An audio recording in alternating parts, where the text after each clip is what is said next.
What is good, everybody? Welcome into the Bluebloods official podcast of FCS Football Central, and we are joined by my guy, head coach at ETSU, Tre Lamb. Coach, how are we feeling today?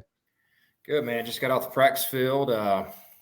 Watched the video with the offensive staff and implement our changes and see how we can get better here. I want to start here, Coach, because I don't know if you remember. I talked to you, and I believe it was 2022. Big South Media Day was the first time I spoke to you and met you, and you told me you guys were building something special. And you reel off back-to-back conference championships, back-to-back playoff appearances. The first one, I believe, in FCS, in Gardner-Webb's FCS history. Can you talk, before we get into your ETSU transition, talk about what clicked for that Gardner-Webb program, and looking back, how monumental was what you established there in terms of culture? Yeah, I just think, when we first got that thing going, we had the COVID year, 2020, and we were able to kind of spend a lot of time with our guys and didn't play any games, and we were able to, get a bunch of talent and recruit through social media and Zoom, and we couldn't have any campus visits or anything like that. We were able to get some good players during that time that really ended up making a huge impact for us in year 3 and 4. So our first year, we go 4-7. But if you look at it, we lost like 3 games in overtime that year. We're competitive in every game except for maybe Monmouth and one more. So I knew we were decent. We were close. We had to find a way to win. Got beat by Kennesaw State that year in overtime, and I think that's when it kind of clicked, because Kennesaw was a top 10 team, and it gave us a lot of confidence. Even though we didn't win the game, we scored late to take the lead, and I think from that point on, our kids kind of started believing a little bit. And then, the next year we get a transfer quarterback and a transfer receiver, and able to score some points. And then last year, I thought we played really good defense all season long and kind of kept us in a bunch of games defensively, and we were a little bit younger on offense. So our first championship in 2022, I thought we were really good on offense, scored a bunch of points. And then last year we were able to do it with great defense and play good special teams and not turn the ball over.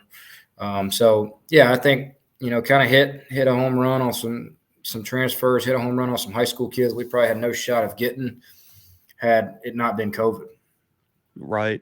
When you got the offer and the call for ETSU, you took that first interview. What made ETSU the job for you? Well, I think, the first thing is Southern Conference, right? I dreamed of coaching in the Southern Conference. My uncle was obviously the head coach at Furman from 2002 to 2013. And, I grew up watching Furman and wanting to go to – I've been to all these stadiums from watching him coach and play.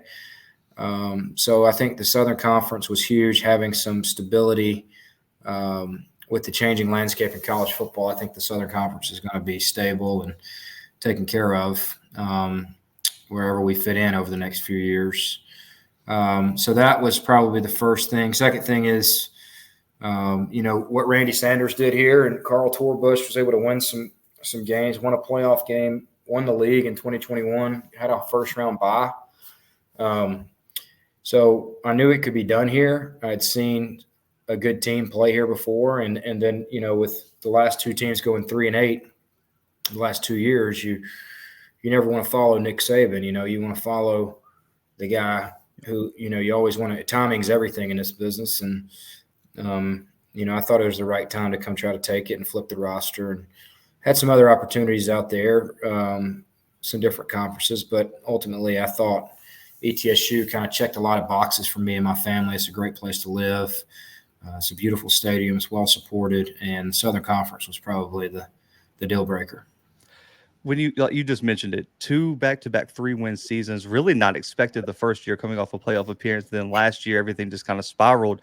What was the number one thing when you stepped into the job that you wanted to correct or fix or change? I think, offensively, it's quarterback play, O-line play, receivers. Even when Randy was here, they were going to run the football and protect the clock. And, of course, they had Will Huzzy, who's a great receiver, all-time leading receiver here, which is great. He was a great player. But, outside of him in the last few years, they hadn't had a ton of production at receiver, and quarterback has kind of been a revolving door the last couple of years with those guys. So I think establishing some offensive identity, being able to throw the ball a little bit, spread you out, play fast. And I think that was probably the number one thing I wanted to fix was offensively trying to get some skill players in here and quarterbacks. You brought a lot of talent from Gardner-Webb, a lot of young talent too that really contributed as freshman and sophomore over the past 2 years. What were those conversations like? And when you look at all the guys who put their belief in you to come to ETSU, do you think that speaks to the culture that you and your staff have been building over the past 2-3 years? I think so. One of the things I take pride in, I want guys to want to play for me. I want it to be enjoyable, but I also want it to be hard on them. I think you can do both, and when you win, and you still enjoy coming to work, those things kind of go hand in hand. And I think that had a big part to do with it. I think where they were at and the experience they can get at a little bigger school, state school, a little more freedom, I think was appealing to some of those guys. And we started looking at it, and we knew. When I took this job, I knew I was going to be able to bring in about 35, 40 transfers in some capacity over the course of 6 months. So I wasn't in too big of a hurry, but, there's 4,000 kids in that portal. Sometimes the devil is better than the one you don't. Yeah. So we knew what we were getting with some of these young kids from Gardner-Webb, and we were able to get kind of the ones we wanted. And we just got to keep developing. Were there any conversations with the guys who – that were already on the roster that you guys, whether it was through scouting or just didn't see how they fit in your program? What were the conversations like with the guys who might have been torn on staying, but still wanted to have that conversation? Yeah, absolutely. It's, I get paid to make tough decisions. And I think, we're the only level of football where I can be the GM and the head coach. In high school, you don't get to pick your players. And in an NFL, the GM picks them and you coach them. So it's almost like you're negotiating 60 contracts for these players. There's just, it's almost like you're playing GM. So yeah, I think with the portal, I think these kids understand that there's some good players in there. And if you don't do your job, you don't produce, it's very easy to have a guy go somewhere else and fill his roster spot with a more productive player. So I think holding them accountable to that standard, and then just having hard, honest conversations, like try not to lie to them, try to tell them, hey, look, it's just not going to work for you here. You don't fit what we're trying to do, and we're going to bring this guy in instead. It's the way the NFL works, and it's the way college is going. They're going to be employees here in the next 10 years. So why not go ahead and get this started? When you look at your first spring at ETSU, were there, and this could be on either side of the ball, was there one or two positional groups that you were really impressed with the step they took forward in their development? Yeah, I think secondary, we played really well in the spring game. Our corners did a nice job. Safeties are getting better. I think we've got a little more depth there than we had in the past. I think O-line's still making strides. We got a lot of bodies there. We could start as many as 8 to 9 guys. We got to find that right 5 and get them playing together and get them playing well. So I think DB and O-line probably took the biggest steps this offseason. Your quarterback, Jalen King, freshman All-American last year. What's next in his development for you? Like obviously he just won the QB battle as Cole Doyle. You mentioned, I think you announced in media day he wasn't with the team anymore. What has Jalen showed you, and what's next for you, and just in terms of what you want to see out of him? Well, he's got to learn to play the position. Right now, last year he's just an athlete back there with a really strong arm and great legs, kind of, freelancing. If I can get him to play in the system and play point guard and still not I don't want to take that playmaking ability away from him, but he's got to make the easy plays. And that's got to be the next step in his development. He can make the amazing ones. He can make the game changers. He's good at that. But I got to get him, first down, we got to gain 4 yards. And I got to get him making the routine layups and free throws. When you look at your team last year, Coach, I thought you guys, including Jalen, had a lot of young guys really play big roles in key moments, especially later in the season.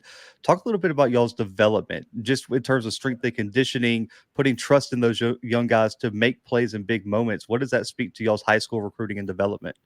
Yeah, we got a really good strength staff. Here we're able to give them some more nutrition and meals than we were, and these guys are taking advantage of it. And I think you got to treat your body like your moneymaker, and you're a pro, and we try to approach it in that way. We don't run from it, and we want to make sure these guys are eating what they're supposed to and drinking what they're supposed to and getting good sleep. And football is important to these guys, and I think anytime you recruit players, or football's one of the most important things in their life, you got a really good shot to have a good team, and we have that right now.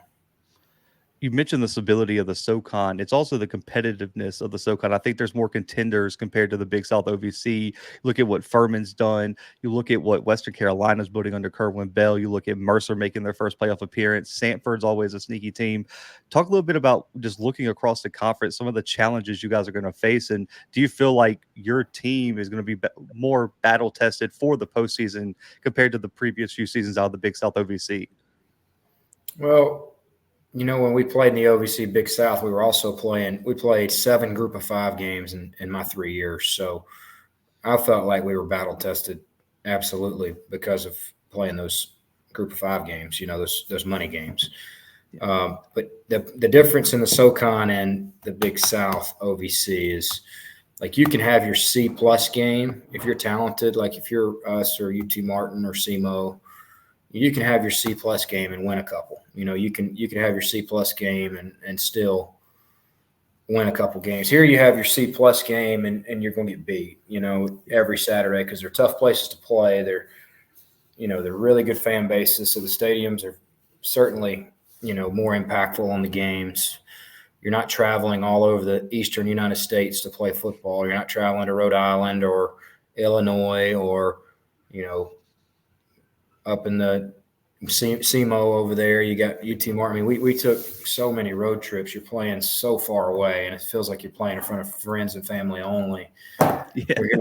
In this league, you got true fan. I mean, Citadel will have 10,000 there, and it doesn't matter what the record is. ETSU is going to have 10,000 at their game. Furman's going to have a great crowd. Chattanooga's always got a good crowd. Western has a raucous fan base. It's there. There's followings, there's history, there's matchups, and there's a lot of hard. VMI is a hard place to play.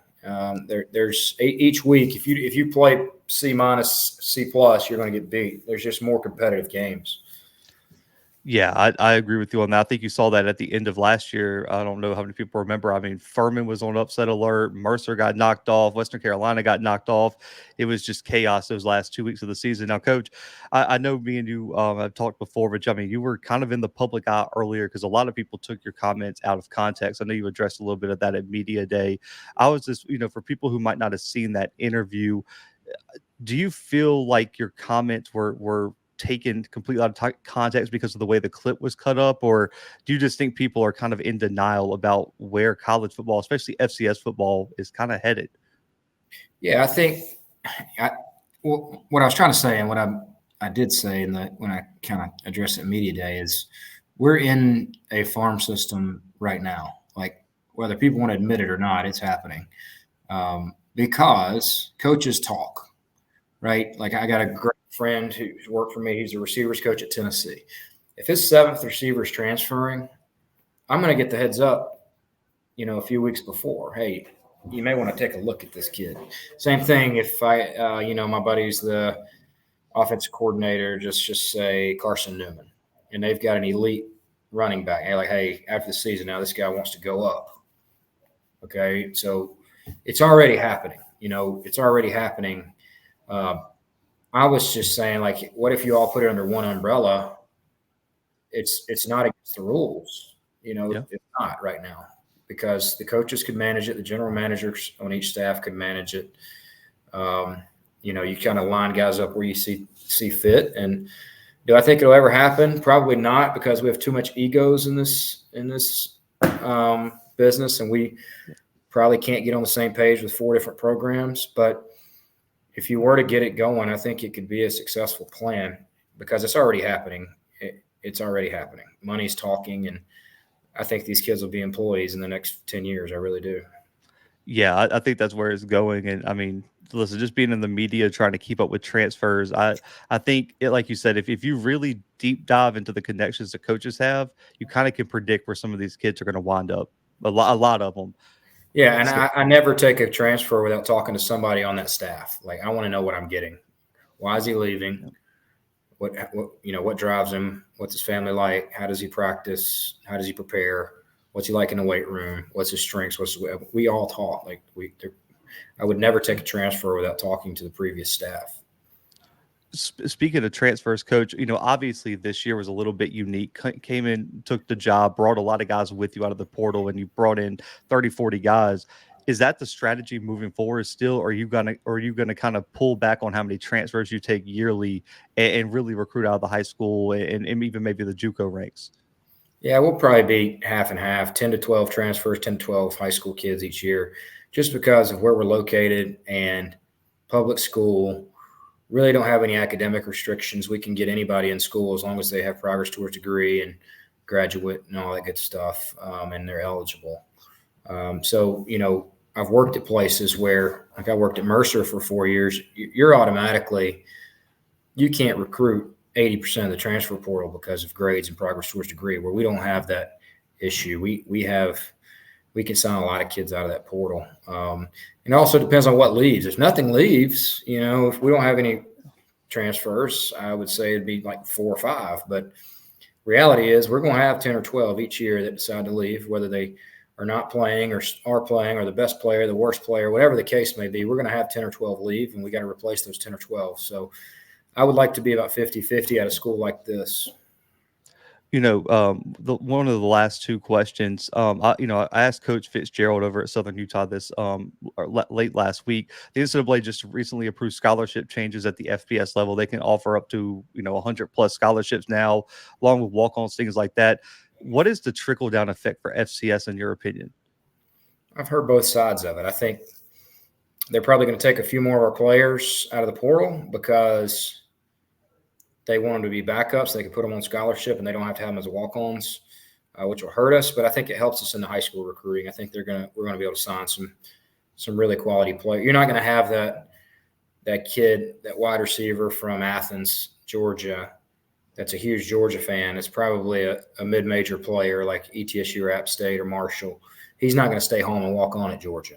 Stetson Bennett would have gone to play somewhere like ETSU or Sanford or Mercer instead of walking on at Georgia. That's going to be the difference. It's going to be those tweeners, those kids that obviously have the dreams of playing at that level. Come play for ETSU for 2 years, show out, and then go play at your dream school. If that's kind of the new plan, I think is the way it's going to be approached. But I think it actually helps us in high school recruiting, probably hurts us in the transfer world. Quick follow up to that too. And Coach Fitzgerald was one that suggested it. He said that FCS scholarship limits are talking about being changed. Yeah. Do you think the FCS should be allowed to go up to 80 plus scholarships, or do you think that FCS shouldn't have a restriction? You can offer 30, you can offer none like the Pioneer, or the big schools like the Dakotas can get up to 85 if they want. Well, they better get it. They better put something out there, because it's not going to be a level playing field if they just go based off that. I wouldn't mind 80, 85 with no walk-ons. That'd be fine. I think the system now is kind of cool. 63 partials for 85 spots. And, you get some good quality walk-ons at our level, and they end up being really good players for you. So I like the way it is right now. I think if we went up to 80, 85, there's going to be some serious issues with schools. They're going to have to cut some sports. I mean, you can't afford to have 22 extra scholarships. You're going to have to cut other sports on campus. You can't. Schools are about to have to make a decision what they want to be good at. Whether if they want to be good at football, men's basketball, there's going to be repercussions, and I think that's where we're headed. Man, I don't think I could have put it any better, man. I think there's a lot of honest and serious conversations we need to have about the direction of college athletics. The final question, Coach, I'll let you get out of here. I know you're tired. I know you got probably a bunch of film to review and meetings today. Your message to the ETSU fans that are watching this, the other college football fans, of what they can expect from ETSU this upcoming season in your first year. Well, I told our team we're going to look really good getting off the bus. We're long, we're athletic, we're fast. But that doesn't accomplish anything for us. We're going to be a fun, fast brand of football. You're going to see us play with some tempo offensively, spread you out. make you defend the whole field and get you tired. And at this level, man, there's not a ton of depth like there is at the Power 5 level. So you can wear some people out if you're in good shape. Obviously, the negative is you go fast and you don't produce points. You're putting your defense in a really tough spot. So I'll manage the game in a way that I think helps us win it, whether that's going warp speed the whole time or changing it up, switching it up, whatever we need to do to win that week. But I would expect a fast brand of football offensively where we're going to take some chances and go for it on fourth down and be aggressive and play to win. And then defensively, we're gonna be in the right spots. We're not going to give up any cheap ones. We're going to play really hard. I think you can win 6 games alone just by out-efforting people. And we're going to play extremely hard and take the ball away and do it under our umbrella of how we want it done. Coach, as always, I appreciate you. I'm gonna have to make it up to Johnson City for a game. I haven't been able to be up there yet, but it's not a far drive for me, so I'm definitely gonna have to pick a home game and come check out the team. Thank you so much for your time, and congratulations on the job at ETSU. And I'm looking forward to catching up after the season, Coach. Thanks, Zach. Appreciate it, buddy. Go Bucks. Absolutely. Hey, absolutely, guys. Make sure to go follow head coach Tre Lamb on all social media. Stay tuned for ETS football this year. I think they are going to surprise a lot of people, make a run for that SoCon championship. For myself, for head coach Tre Lamb, we are out.